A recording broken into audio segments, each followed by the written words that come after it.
Hello dear students, this is grade 12 mathematics lesson on unit 2, introduction to limits and continuity. So today focus on limits and continuity of a function. So after revising this lesson, you are expected to determine the limit of a given sequence. Second, you are expected to identify whether a given function is a continuous or not at a given point. And third, you are expected to determine the continuity of a function over an interval. So now let's proceed to the lesson. Now let's see this one, the definition of a limit. A function f of x is defined on an interval surrounding x naught, not at x naught, surrounding x naught. If this function f of x gets closer and closer to real number, you can see this in this graph, we have this function f of x. If this function f of x get closer and closer to L when x goes to x naught, in this case we say the function f of x when x goes to x naught it equal to this L.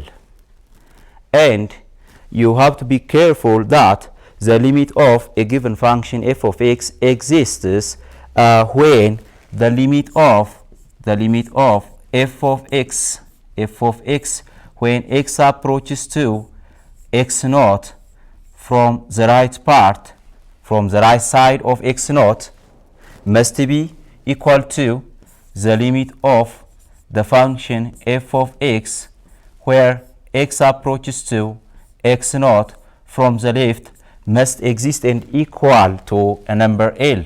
In that case, the limit of this function f of x when x approaches to x naught exists and it will be L. So this is a definition of limit.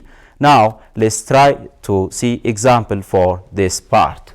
So let's see this one. This function is given. From this function, from this graph, you are expected to find the limit of the function f of x when x approaches to different values. Let's try to answer this turn by turn. Let's start from the first part. From A, you are asked to find the limit of f of x when x approaches to 1 from the right side. To find this, look, 1 is here. The right side of 1 is this part. So from the right side of 1, when you go to the graph, you will find this number, this part. So from the right side, this function is approaching to the functional value is approaching to 4. Therefore, the limit of f of x when x approaches to 1 from the right it is 4. B, the limit of f of x when x approaches to negative 1 from the left. When you approach 1 from the left side, from this side, the functional value, look this one, the functional value goes to this part. Therefore, the limit of this function when f of x approaches to 1 from the left side approaches to 5. So this it is 5.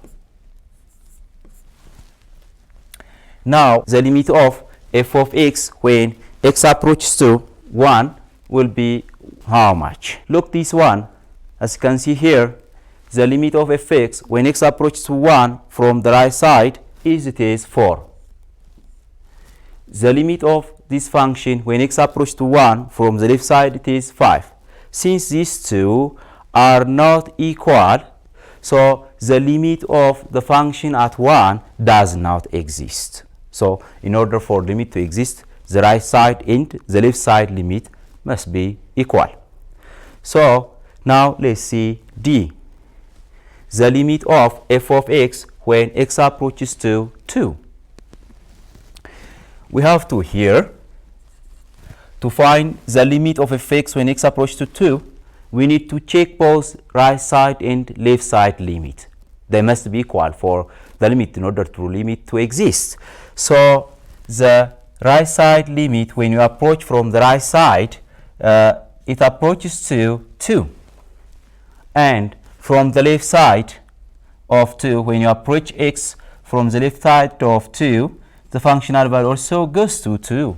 Since both the left side and the right side limit are equal and equal to 2, the limit exists and its limit is equal to 2. Now let's see E. The limit of this function when x approaches to negative 2. Look, this one. Negative 2 is here. Negative 2 is here. To find the limit, you have to check both right side and left side limits. When you approach negative 2 from the right side, the limit will be this part. It is 3. From the right side, it is 3. When you approach negative 2 from the left side, its value approaches to 2. Since the left and the right side limit are not equal, the limit of this does not exist. It does not exist. Does not exist because the left side and the right side limit are not equal. Now let's check this one. The limit of f of x when x approaches to 3. 3 is here.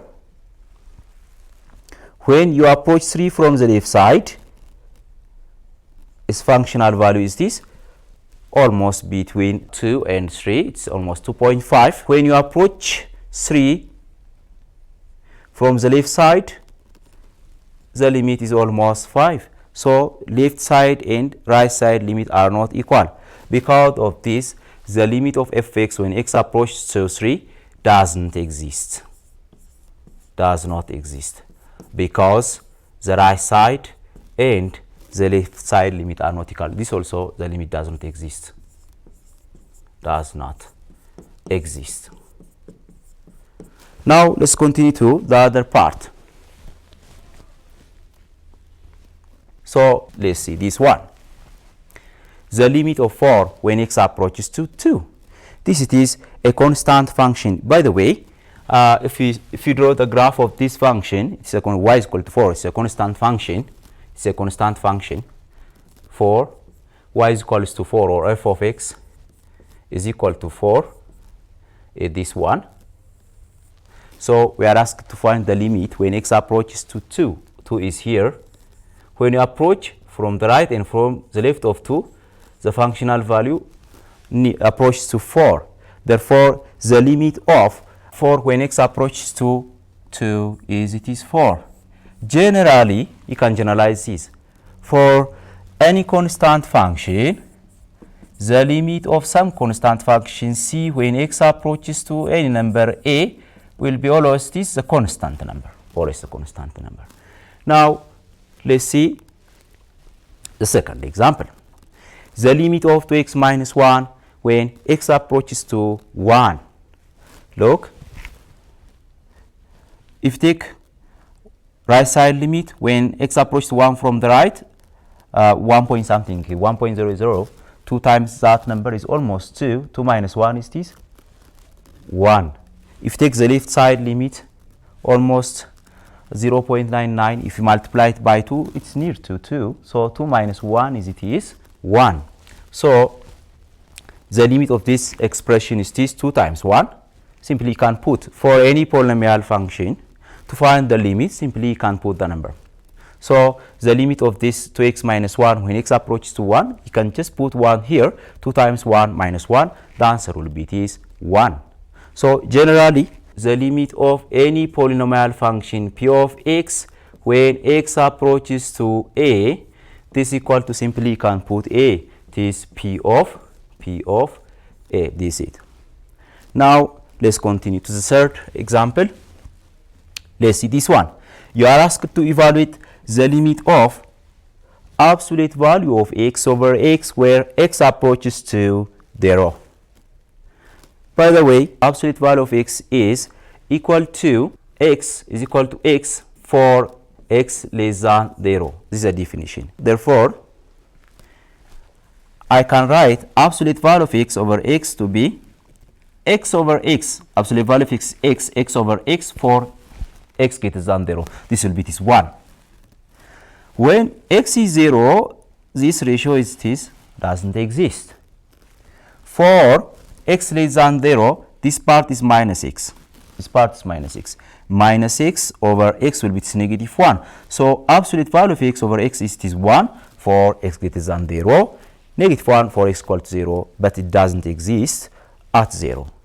So to find the limit of this, I need to check the right side and the left side limit of this expression. So from the right side of the limit of this expression will be the right side limit. You take this one. The limit of absolute value of x over x when x approaches to 0 from the right is a little bit greater than 0, means this one, this part. So the limit of this constant number when x approaches 0 is this, it is 1. Therefore, the right side limit for this expression is 1, and the left side limit, this is 1. The limit of absolute value of x over x where x approaches to 0 from the left side. If you take left side, this part a little bit less than 0, it means so you take this function, so it's constant function negative 1. The limit of negative 1 is this negative 1. So the left side limit is negative 1. So since these two are not equal, since these two left side and right side limit are not equal, the limit of absolute value of x over x when x approaches to 0 doesn't exist. So this is the right side limit and the left side limit. The right side limit is 1, the left side limit is negative 1. Since these two are not equal, the limit doesn't exist. Now let's continue. Okay, this example, you are asked to calculate the limit of x squared plus x minus 2 over x plus 2 where x approaches to negative 2. In this case, we need to simplify this expression. When you factorize x squared plus x minus 2, you get this one, x plus 2 times x minus 1 over x plus 2. When you simplify, these two cancel out, you get what? The limit of x minus 1 when x approaches to negative 2. So since this one is a polynomial, you put negative 2 here, negative 2 minus 1, the final answer will be this negative 3. The limit of the expression is this negative 3. Now let's see this one. You are asked to evaluate the limit of the square root of x minus 2 where x approaches to 2. So in this case, you have to be careful. You need to check both right side and left side limit. The right side limit, you take a little bit a number greater than 2 something, 2 point something. So square root of 2 point something, 2.00, almost 2.00 minus 2, almost 0. So square root of 0, it's 0. The right side limit is 0. The left side limit, you take a little bit smaller than 2. Let's take 1 near to 2 from the left, 1.99.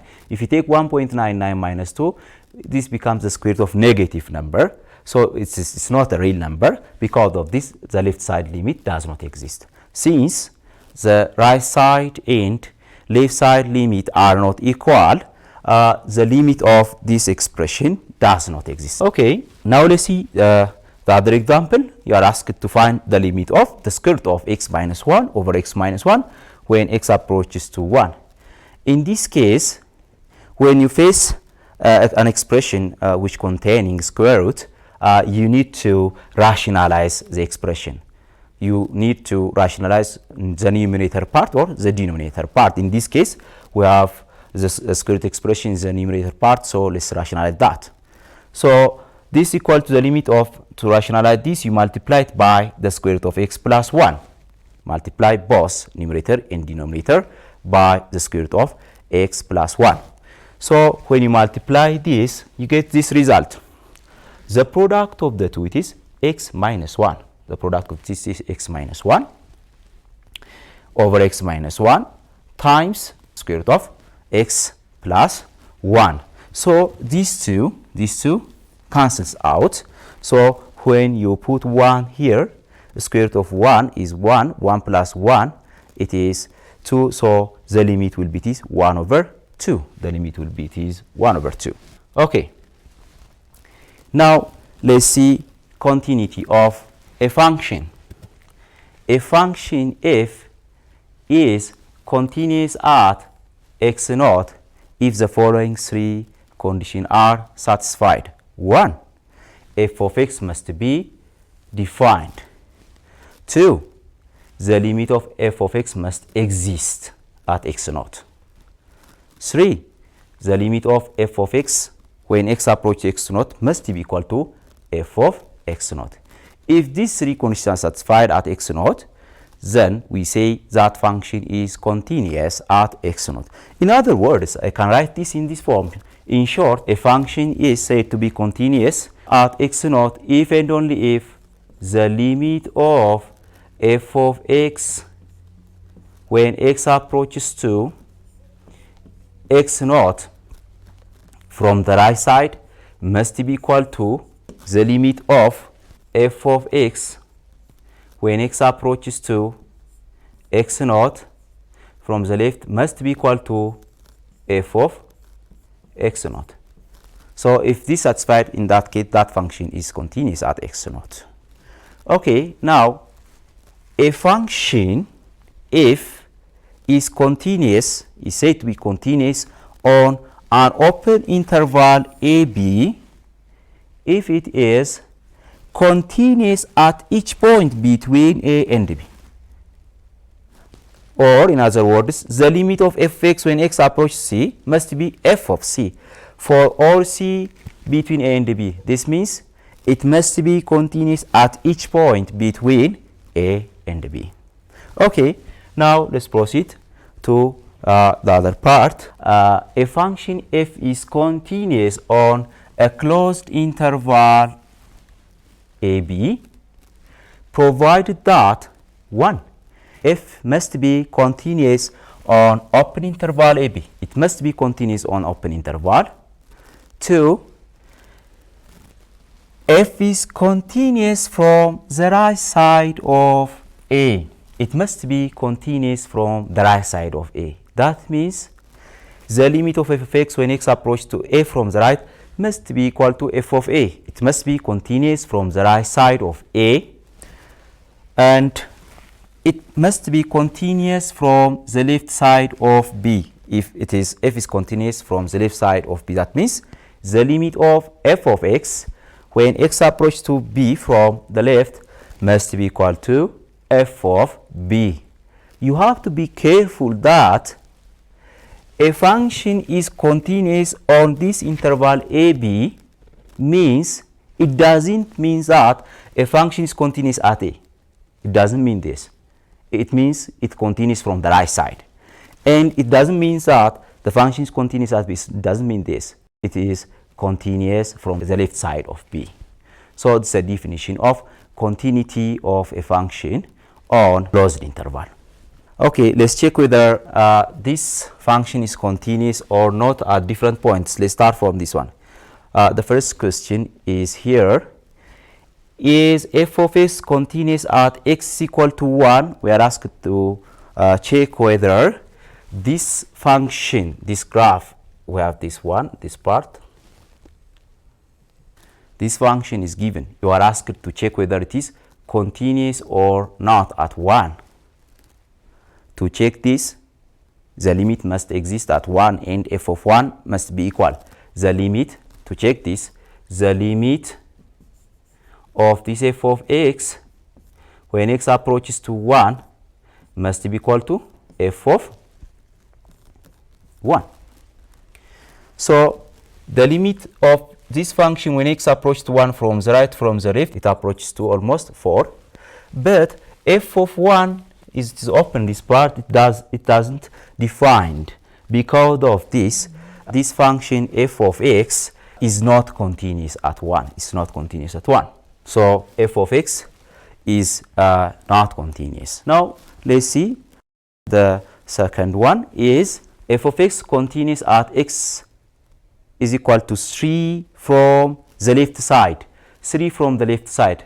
3 from the left side is this part. 3 from the left side. So a function is said to be continuous from 3 from the left side if and only if the limit of that function when x approaches to 3 from the left side must be equal to f of 3. So the limit 3 from the left is this part. So it is 5. F of 3, functional value 3, at 3 it's defined to be this one, it is 5. So this part also it is 5. Since the limit of the function when it approaches to 3 from the left side it is 5, and f of 3 is also 5, so the function is continuous from the left side of 3, is continuous from the left side of 3.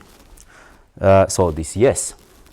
Now here you are asked to determine the interval of continuity of f of x. So look, its continuity, this function it continues like this. So this function is continuous from negative infinity up to negative 1. It's also continuous from the left side of negative 1. Is it continuous? No, it's not continuous from left side of negative 1, because the limit of this function from the left side of negative 1 is it is almost 2. F of negative 1 is 1. Because of this, it's not continuous from the left side of negative 1. Therefore, it's continuous on point interval negative infinity up to negative 1. Okay, now the other part is from negative 1 up to 1. It's continuous from negative 1 up to 1. Let's check it whether it's continuous on the border part from negative 1 from the right side, 1 from the left side.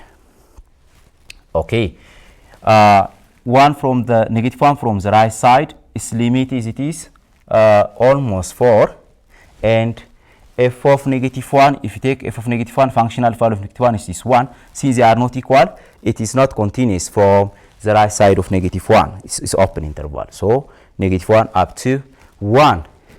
If you take 1 from the left side, its limit is it is 4.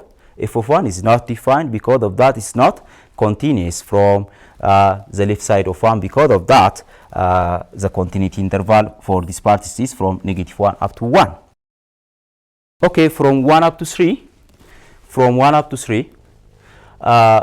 at 1 right side of 1, limit is it is almost 4, and f of 1 is not defined. Because of that, it's not continuous from the right side of 1, so it's open interval. And at 3, the limit from left side of 3, that means the limit from the left side of 3 is it is almost 5, and f of 3 is also it is 5. It is defined here. Because of this, it is continuous from the left side of 3, so it's continuous on this interval. And from the right side of 3 up to infinity, it's continuous from 3 to infinity. Let's check at 3 whether it's continuous or not from the right of 3. From the right of 3, its limit is almost between 3 and 4, and f of 3 is this 5. They are not equal. Because of this, it's not continuous from the left of 3. So the continuity interval of this function is this one. Now let's proceed to the other part. Okay, here let f of x is given to be its absolute value of x over x. Is f of x continuous at x equals to 3? Is it continuous at x equal to 0? Let's check this together. Look, this f of x is equal to absolute value of x over x. It is continuous at x equal to 3, because the limit of absolute value of x over x when x approaches to 3 is it is 1. You can take a number near to 3 over number near to 3. When you take the ratio, it's 1. And f of 3 when you put 3 here, absolute value of 3 over 3 is 1. They are equal. Therefore, it is continuous at x equal to 3. Okay, but f of x is equal to absolute value of x over x. This is not continuous at x equals to 0 because simply f of 0 is not defined, because it has to fulfill one of the 3 requirements. F of 0 must be defined, but here it's not defined. Because of this, f x equal to absolute value of x over x is not continuous at x is equal to 0. Okay, now let's see this example. Suppose f of x is given to be this ax minus 3 for x greater than 2 and 2x plus 5 for x less than or equal to. This function is assumed to be continuous, so we are asked to find the variable a. So to do this function is continuous, means that it is continuous on its entire domain. It's continuous on its entire domain. So in particular, it is continuous at 2. So since this function is continuous at 2, the right side limit of f of x must be equal to the left side limit of x when x approaches to 2, and this must be equal to f of 2. So from this, the right side limit, you take right side limit when you approach 2 from the right side, the functional value, this one, x minus 3. So the limit of from the right side is x minus 3 when x approaches 2 from the right. This must be equal to, from the left side, you take this one. It is the limit to x plus 5 when x approaches 2 from the left. And f of 2 means, f of 2 functional value, it is for x equal to 2, the functional expression is 2x plus 5, so you put 2 there, so it's 9. So from this equation, you can find the value of a. So the limit of this expression when a approaches to 2 is just put 2 here. It is 2 times a minus 3. This value is 9. So when you solve this, it is a is equal to 6. Now let's see the 2 important limits. Look, this one. The first one, the limit of sine x over x is 1, where x is in radian, and this part, the limit of 1 plus 1 over x when x goes to infinity is e, or in this form we can write limit of 1 plus 1 over x, the power of x when x approaches to negative infinity is also e. Now let's try to apply these 2 limit theorems. Okay, look, this one, we are asked to find the limit of sine 2x over x cubed minus x where x approaches to 0. To find this limit, I need to factorize this one. We have this sine 2x here, sine 2x over x cubed minus x, take x as a common here, x into x squared minus 1. So from this, the limit of sine 2x over x when x approaches to 0 times this over this times 1 over this, the limit of 1 over x squared minus 1 when x approaches to 0. The limit of sine 2x over x can be evaluated simply by multiplying both numerator and denominator by 2. If you multiply this by 2 and by 2, you get the same result. Sine 2x over 2x means sine y over y form, where y goes to 0. So this limit will be this 1. So 2 times 1, it is 2. And the limit of that part, when you put 0 here, 0 minus 1 is this negative 1. 1 over negative 1 is negative 1. Negative 1 times 2, it will be negative 2. So the limit of this part, it is the limit of sine 2x over x times 1 over x squared minus 1. The limit of this part it is 2, and the limit of this part it is when x approaches to 0 it is minus 1. So minus 1 times 2 it is minus 2. Now let's see one more example. Look this one. The limit of x over x plus 3 the power of 8 minus 5x where x approaches to infinity. To evaluate this, first you need to divide this part by x. So when you divide by x, you get this 1. X over x it is 1. X over x it is 1 plus 3 over x, the power of 8 minus 5x. And then take the reciprocal of this one and multiply the exponent by negative. So when you do that, the limit of x approach, limit of this expression it is, when it takes the reciprocal, it becomes 1 plus 3 over x when x approaches to infinity, and when you multiply this, the exponent by negative, you get 5x minus 8. After this, we have to convert, because we are searching a solution for this form, 1 plus 1 over x, the power of x, the limit of this, when x approaches to infinity, this is equal to e. So we are converting this to this form. To convert that, let's assume 3 over x to be 1 over y. From this, you can get x it is 3y. And you can see that as x goes to infinity, y must also goes to infinity. So you have this. Then let's substitute. The limit of 1 plus 3 over x when x approaches to infinity, the power of this 1 plus 3 over x, the power of 5x minus 8. When x approaches to infinity, this is equal to the limit 1 plus, we assume this 3 over x to be 1 over y. So 1 over y.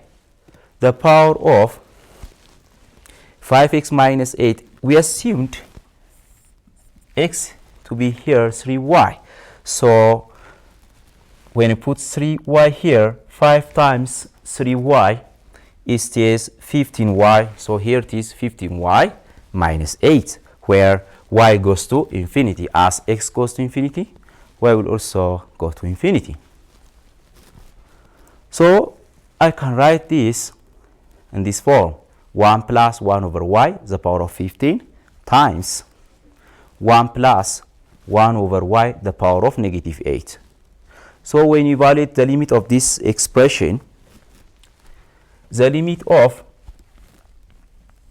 this part is this e, because it has similar form of this one.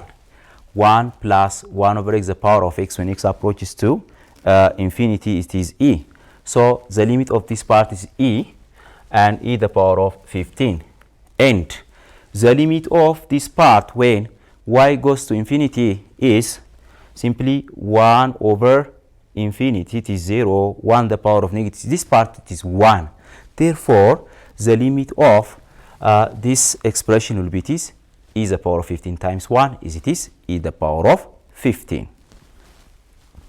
Okay, to summarize what we have seen today, the first point is this: the limit of f of x when x approaches to x naught exists if and only if right side and left side limit are equal and equal to a unique number. F of x is continuous. We say f of x is continuous at x equals to x naught if and only if the limit of f of x when x approaches to x naught and from the right side, and the limit of f of x when x approaches to x naught from the left side must be equal to f of x naught. And the other concept that we have seen today is a function f is said to be continuous on a closed interval ab, provided that this function is f is continuous on open interval ab, and it must be continuous from the right side of A and continues from the left side of B. So this is the basic concepts that we have seen today. So this is all about today's lesson. So try these questions. So until next lecture, goodbye.